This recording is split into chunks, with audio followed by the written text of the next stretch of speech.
John est le boxeur le plus redouté du club. À l'entraînement, il ne fait jamais de quartier, si bien que personne ne veut plus s'entraîner avec lui. Cette fois, il a laissé monter un nouveau garçon sur le ring. Le garçon reste figé, tandis que John, arrogant, déclare « Si tu arrives à me battre, le propriétaire te fera devenir boxeur ». À ces mots, Tommy prend immédiatement sa décision. Il est venu travailler au club pour devenir boxeur. Dès qu'il monte sur le ring, ses esquives rapides captent l'attention du public. Puis le personnel lui tend protection et gants, mais il les repousse, comme si John n'existait pas à ses yeux. Ce geste enflamme immédiatement la colère de John. Face à ces assauts violents, Tommy protège sa tête pour se défendre. Aux yeux des spectateurs, il semble se faire frapper sans réagir, mais en réalité, il teste la puissance des coups de son adversaire. Esquive après esquive, quand il comprend enfin le style de John,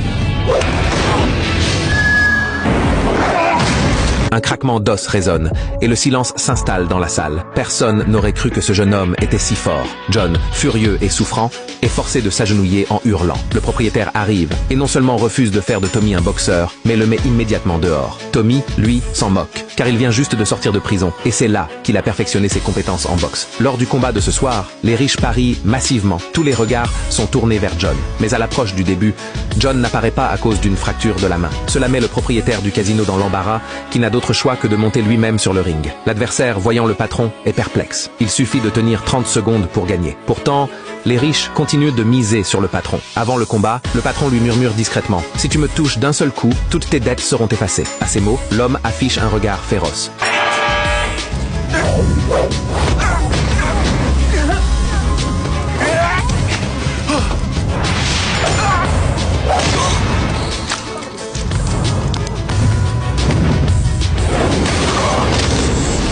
Mais en seulement 10 secondes, il est mis KO.